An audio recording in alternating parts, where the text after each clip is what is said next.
یہ بتائیں کہ پاکستان مرکزی مسلم لیگ کا جو منشور ہے، سیاسی منشور کیا ہے؟ کیسے پاکستان اپنے فیصلے خود کرے گا؟ سر کہ پاکستان مرکزی مسلم لیگ روایتی سیاست کرے گی یا غیر روایتی جو ہے سیاست کرے گی؟ السلام علیکم، ٹی پی نیوز کے ساتھ میں ہوں عزیر نیازی، اور آج ہمارے ساتھ موجود ہیں پاکستان مرکزی مسلم لیگ کے سرپرست اعلیٰ شرف گنج صاحب۔ سر پہلے تو آپ کا بہت بہت شکریہ، آپ نے ہمیں ٹائم نکالا۔ تو سر پہلا سوال جو ہمارا آپ سے یہ ہے کہ سر پاکستان میں اس وقت 160 سے زیادہ سیاسی پارٹیاں جو کام کر رہی ہیں، تو سر پاکستان مرکزی مسلم لیگ کا سیاست میں آنے کا مقصد کیا ہے؟ بسم اللہ الرحمن الرحیم۔ سب سے پہلے آپ کا شکریہ ٹی پی نیوز کا کہ آپ نے ہمیں وقت دیا اور آپ تشریف لائے۔ پاکستان ایک نظریے کی بنیاد پر بنایا گیا تھا اور اس نظریہ لا الہ الا اللہ محمد رسول اللہ تھا۔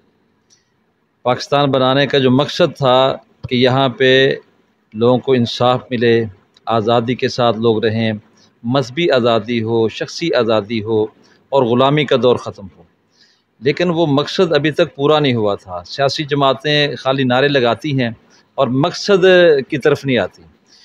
تو ہم نے دیکھا کہ یہ صرف نعروں کی بات ہے، عملاً کچھ بھی نہیں ہے، تو اس کو عملی جامہ پہنانا چاہیے اور جس لیے پاکستان بنایا گیا تھا ان مقاصد کے لیے کوشش کرنی چاہیے۔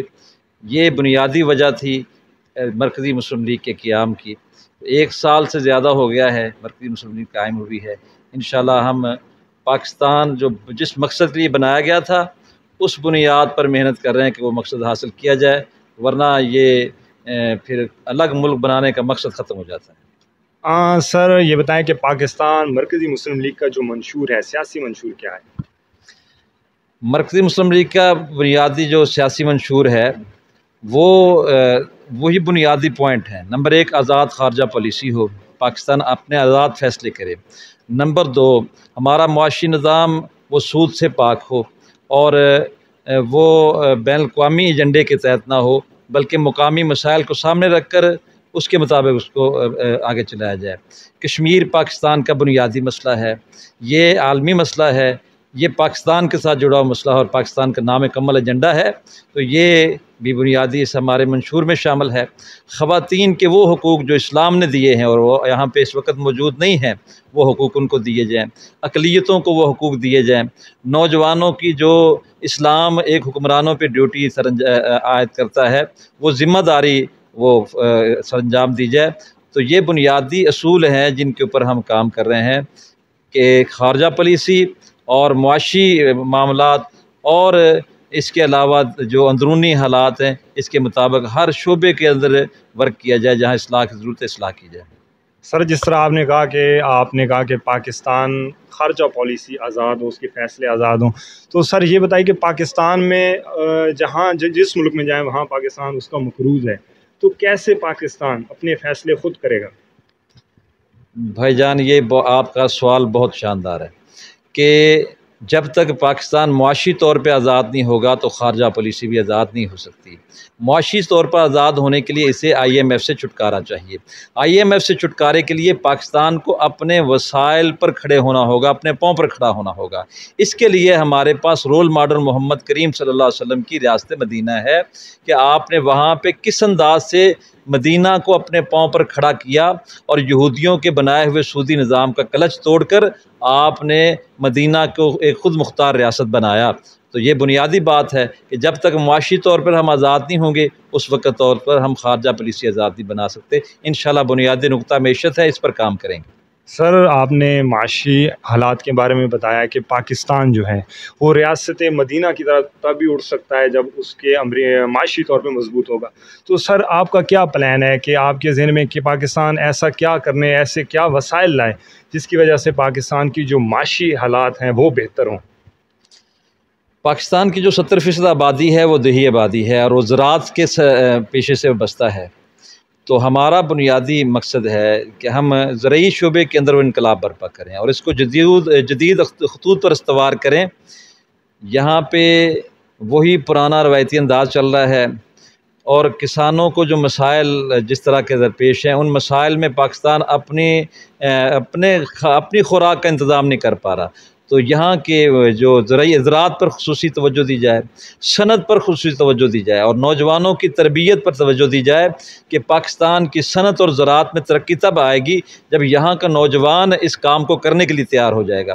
تعلیم کے اندر جو فقدان یہ ہے کہ یہاں پہ تعلیمی نظام وہ ہے اس نے نوکری کے لیے کام کرنا ہے، تو ہم اس کو اپنے نوجوانوں کو نوکری کے لیے تیار نہیں کریں گے، ان کی تربیت کریں گے کہ صنعت اور زراعت کے دونوں شعبوں کے اندر کام کیا جائے، آئی ٹی کے اندر کام کیا جائے۔ یہ 3 بڑے شعبے ہیں، انشاءاللہ اس پہ کام ہمارا پہلے سے شروع ہے، اور ہم نے جو زراعت کے اندر انشاءاللہ اس سال ہم شروع کر رہے ہیں، اور بین الاقوامی معیار کے مطابق ہم تجربات کر کے لوگوں کو اس میدان میں کھڑا کریں۔ انشاءاللہ پاکستان اپنے پاؤں پر آ جائے گا۔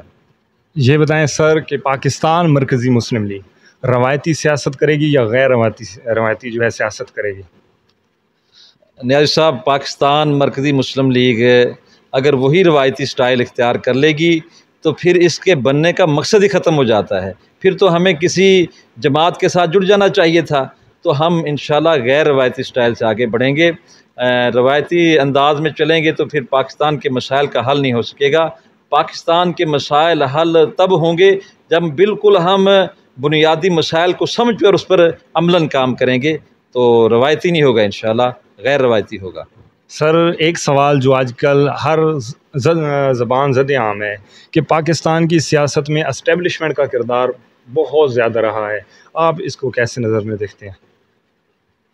پاکستان میں اسٹیبلشمنٹ کا کردار ہے، یہ بات بالکل واضح ہے۔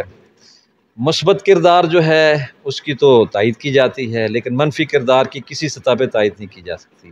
دونوں سائڈوں پہ غلطیاں موجود ہیں، سیاست دانوں اور اسٹیبلشمنٹ کے لوگوں کو بیٹھنا چاہیے۔ پاکستان اس لڑائی کا متحمل نہیں ہے جو اس وقت لڑائی جاری ہے۔ دنیا میں کوئی بھی حکومت نہیں ہے جہاں پہ اسٹیبلشمنٹ کا رول نہ ہو، لیکن وہ مثبت رول ہونا چاہیے، اور مثبت رول کی ہم حوصلہ افزائی کریں گے۔ جو منفی رول ہوگا اس کو کسی طور پہ حمایت نہیں کرنی چاہیے، اور سیاست دانوں کو یہ بات سمجھنی چاہیے کہ ہر وقت اسٹیبلشمنٹ کی مدد کی تلاش میں رہنا اور اس کے کندھوں پہ سوار ہو کر پاکستان میں حکومت کے خواب دیکھتے رہنا، یہ بہت بڑی خرابی کی بنیادی وجہ ہے۔ تو ہم بالکل اسٹیبلشمنٹ کے جو غیر آئینی رول ہے اس کی حمایت نہیں کرتے۔ پاکستان میں سر کرپشن اس وقت سب سے بڑا مسئلہ ہے پاکستان میں، تو پی ایم ایل این اگر آ جاتی ہے، اقتدار میں آ جاتی ہے، تو اس کے کیا پالیسی ہوگی اس کرپشن کے حوالے سے؟ پاکستان مرکزی مسلم لیگ انشاءاللہ پاکستان میں کرپشن کے خاتمے کے لیے ایماندار قیادت کو آگے لے کے آئے گی۔ پاکستان کا بجٹ 14,000 ارب روپے سے زیادہ ہے، جس میں سے وزیر خزانہ صاحب نے خود کہا کہ 8,000 ارب سے زیادہ پاکستان کا سود کی ادائیگی میں چلا جانا ایک بنیادی مسئلہ ہے۔ اب اگلا جو باقی 6,000 ارب بچا ہے، تو وہ 6,000 ارب میں سے آدھے کرپشن کی نظر ہو جاتے ہیں، 3,000 ارب سے ملک چل رہا ہے۔ اگر وہ 14,000 ارب ہی ملک پر خرچ ہونا شروع ہو جائیں تو ملک کے مسائل حل ہونا شروع ہو جائیں گے۔ تو اس کے لیے لازمی ہے کہ ایماندار قیادت ہو، جو ایماندار قیادت یہ کام کر سکتی ہے۔ قیادت نہیں ہوگی تو پھر یہی ہوگا جو ہو رہا ہے، محکموں کے اندر کرپشن ہے، اس کا خاتمہ وہ تربیت کے ساتھ ہوگا، اور ایماندار قیادت ہی تربیت کر سکتی ہے۔ ہم قیادت کی تبدیلی چاہتے ہیں، انشاءاللہ وہ کریں گے، اس کے بعد تربیت ہوگی۔ سر ایک سوال یہ ہے کہ پاکستان میں جو پولیس ہے اس میں بھی کرپشن نظر آتی ہے، عدالتی نظام ہے اس میں بھی کرپشن نظر آتی ہے، جو بڑے بڑے ادارے ہیں ان سب میں کرپشن نظر آتی ہے، تو آپ ان سب اداروں میں کیسے ٹھیک کریں گے؟ دیکھیں جی، ہمارے سامنے محمد کریم صلی اللہ علیہ وسلم سے بہتر کوئی اسوہ نہیں ہے۔ نبی علیہ الصلوۃ والسلام نے مدینہ کی ریاست کو بناتے ہوئے وہاں پہ لوگوں کی تربیت کی تھی۔ ایمانداری پر تربیت کے بغیر نہیں ہو سکتا۔ ایک افسر کو آپ تعلیمی نظام کے اندر خرابی ہے، پھر جب آپ اس کو عہدہ دے رہے ہیں وہاں پہ خرابی ہے، منتھلیاں اوپر سے لگی ہوئی ہیں، نیچے چپڑاسی سے لے کر اوپر تک پیسے اکٹھے کر کے وہ وزراء تک جاتے ہیں، تو دیکھیے بھائی یہ کیسے ٹھیک ہو سکتا ہے؟ ہم اوپر جب لوگ ٹھیک بیٹھیں گے تو نیچے نظام خود بخود ٹھیک ہو جائے گا۔ رسول اللہ صلی اللہ علیہ وسلم نے چور کا ہاتھ کاٹا اور اس کے ساتھ یہ بھی کہا کہ اگر یہاں پہ میری صاحبزادی بھی ہوتی اس کا ہاتھ بھی کٹتا۔ یہ بنیادی چیز ہے کہ جرم اگر کرپشن کرنے والا ایک چپراسی ہے اس کو بھی سزا ملے، افسر کرے تو اس کو بھی سزا ملے، انشاءاللہ مسائل حل ہو جائیں گے۔ سزا وہی دے سکتا ہے جو خود ایماندار ہوگا۔ ہم رسول اللہ صلی اللہ علیہ وسلم کے اسوہ پر عمل کریں گے انشاءاللہ۔ یہ بتائیں کہ پاکستان مرکزی مسلم لیگ سیاسی جماعت ہے یا مذہبی جماعت کا کردار ادا کرے گی؟ اقبال نے کہا تھا کہ سیاست کو مذہب سے جدا کر دے تو چنگیزی رہ جاتی ہے۔ مذہب ہی سیاست ہے۔ رسول اللہ صلی اللہ علیہ وسلم نے فرمایا کہ بنی اسرائیل کے انبیاء سیاست کیا کرتے تھے، اس امت کی سیاست میں کر رہا ہوں، میرے بعد خلفاء ہوں گے۔ تو سیاست مذہب سے علیحدہ نہیں کیا جا سکتا۔ یہ بہت بڑی خرابی کی بنیادی وجہ ہے کہ ہم نے سیاست کو مذہب سے علیحدہ کر دیا۔ تو یہ مذہبی ہی سیاسی معاملہ ہے، سیاسی مذہبی الگ الگ نہیں ہے۔ مذہب سیاست ہے اور سیاست مذہب ہے، ان دونوں کو اکٹھے دیکھنا پڑے گا۔ انشاءاللہ ہم مذہبی بھی ہیں، سیاسی بھی ہیں، اور یہ دونوں ایک ہی چیزیں ہیں انشاءاللہ رسول اللہ صلی اللہ علیہ وسلم کے فرمان کے مطابق۔ سر پہلے تو آپ مطلب کہ فلاحی کاموں میں آپ کی پارٹی بہت آگے رہی ہے، جہاں سیلاب کا مسئلہ ہے یا کوئی زلزلہ کا مسئلہ ہے، تو آپ لوگوں نے سیاست میں اتنی دیر کیوں کر دی آنے میں؟ دیکھیں بھائی، جو حالات ہیں ملک کے انہوں نے ہمیں مجبور کیا ہے۔ لوگوں کے مسائل ہیں، لوگ رو رہے ہیں، کہیں ان کی بات نہیں سنی جاتی، پیسہ جس کے پاس ہے وہ سب کچھ ہے۔ تو ان حالات کے اندر پھر ہمیں یہ فیصلہ کرنا پڑا کہ پاکستان کے اندر کردار ادا کیے بغیر ہم آگے نہیں بڑھ سکتے۔ پاکستان کے مسائل کو سے ہم آنکھیں بند نہیں کر سکتے تھے۔ تو سیلاب کے اندر پیسہ آتا، کرپشن کی نظر ہو جاتا، جو حکومتی فنڈز تھے۔ تو یہ مسائل ہیں، لوگوں کے مسائل حل نہیں ہوتے۔ تو الحمدللہ ہم نے یہ آ کر مسائل پر توجہ دی ہے۔ اب یہ دریائے ستلج میں سیلاب آیا ہوا ہے، وہاں پہ جتنے دریائے ستلج کے کنارے اضلاع موجود ہیں وہاں اب سے ہماری ٹیمیں متحرک اور کام کر رہے ہیں۔ تو انشاءاللہ ہم اسے عبادت بھی سمجھتے ہیں، اور مسائل کے حل کے لیے سیاسی طور پر ایکٹیو ہونا بہت ضروری ہے تاکہ فنڈز کا صحیح استعمال اور محکمے اپنی جگہ سے کام کریں۔ ابھی رستے میں آ رہے تھے تو سر ایک پروجیکٹ آپ کا دیکھا ہے فلاحی کام کے حوالے سے، وہ ہے سستی روٹی جو آپ لوگوں نے شروع کی ہے۔ تو اس کے علاوہ آپ کون کون سے پروجیکٹ ان پہ کام کر رہے ہیں غریب عوام کے لیے؟ پاکستان میں اس وقت غربت سب سے بڑا مسئلہ ہے، اور روٹی ایک غریب آدمی کا مسئلہ بنا ہوا ہے، اور آٹے کی قیمتیں آپ جہاں پہنچی آپ دیکھ سکتے ہیں۔ تو میں نے چکی پر لوگوں کو دیکھتا ہے کہ وہ 1 کلو آٹا لے کے جا رہا ہے، آدھا کلو آٹا خرید کے لے کے جا رہا ہے۔ تو روٹی کے لیے لوگ ترس رہے ہیں۔ تو فری روٹی فراہم کرنا ہمارے لیے ممکن نہیں تھا، تو ہم نے ہاف ریٹ پر روٹی رکھی، اور ہماری یہ سوچ ہے کہ کوئی بھوکا نہ سوئے، اس بنیادی مقصد کو لے کر ہم چلے ہیں۔ تو شہری علاقوں کی جتنی یونین کونسلیں وہاں پہ ہم سستے تندور چلائیں گے، سستے ہوٹلوں میں تبدیل کریں گے، تاکہ بالکل کم قیمت پہ سالن بھی ملے اور روٹی بھی ملے۔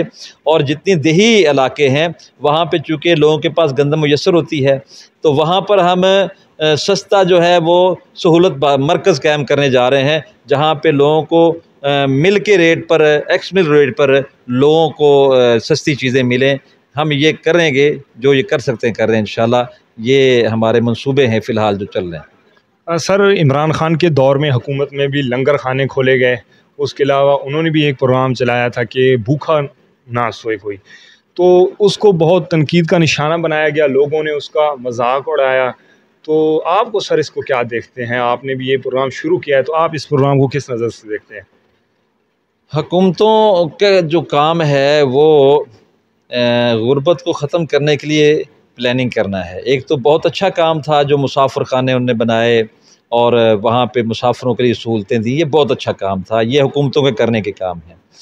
لنگر خانے کھول کر یقیناً وقتی طور پہ لوگوں کو مدد ہو سکتی ہے، لیکن یہ لانگ ٹرم تو نہیں ہے۔